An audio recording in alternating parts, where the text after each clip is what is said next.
Barenbaum, author of A Bend in the Stars. And today I'm here for the most fabulous of all interviews because we're both in sequins with Kelly Ford, the amazing, fantastic author of Cottonmouths. Her book just dropped in paperback. I loved it when it came out in hardback. Kelly, tell me, what is your book about?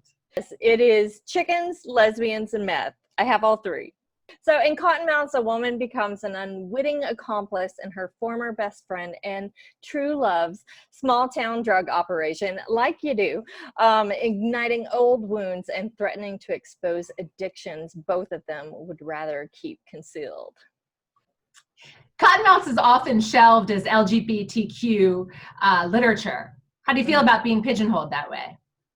I don't mind so much. I think the only time I mind is if it's only considered LGBT and queer fiction. And it is a queer book, and I want it to be a queer book. I'm out, I'm proud, everybody knows it. But also I've always wanted to make sure it gets out into the larger audience in terms of grit lit. I mean, it's a crime novel as well, but it's also queer desire. So I'm always like, it's queer desire and crime. So, but I think especially as the paperbacks come out, I've reached a larger audience with that. It's like calling a book women's fiction. Like, oh, right? You know? It's like, yeah, we know we're women's fiction, duh. But we also are just fiction. So how about describe us as, you know, what it's actually about instead? At one point, it's mentioned that the meth lab is a means to an end. Can you talk about that?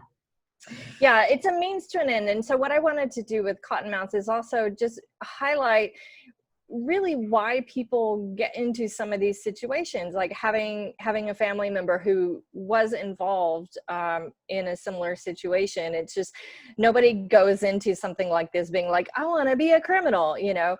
A lot of people get into these situations because of socioeconomic reasons and, you know, other emotional baggage that they carry from their families. And so I really just wanted to explore that a little bit from the perspective of someone who is going through this. Cottonmouths deals with some serious subjects, and you are from Arkansas. The book is set there. Can you tell us what you're trying to get at?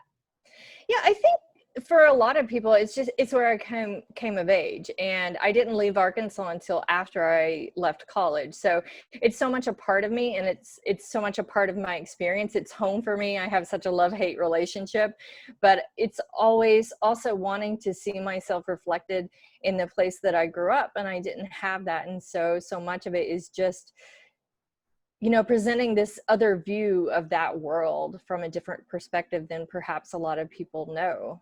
Because most people forget that Arkansas even exists. Like me, you are a graduate of the Novel Incubator at Grub Street. Tell me about that program.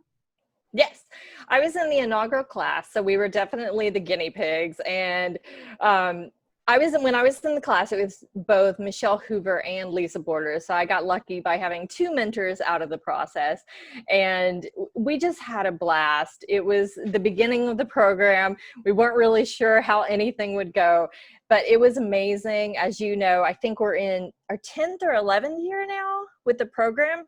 And so it's been incredible to be a part of the alumni, and there's really nothing like getting that feedback from that class, and just went through some intensive revision with this book here. So how long did it take you to write Cottonmouths?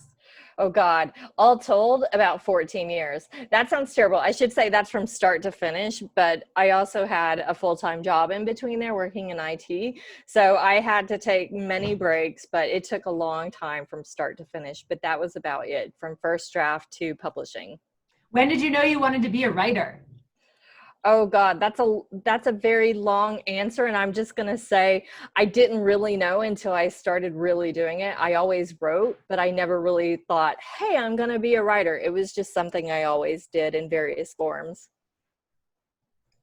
You've been a fantastic mentor to me along the way. Thank you. You're welcome. What advice do you have for other new or debut writers?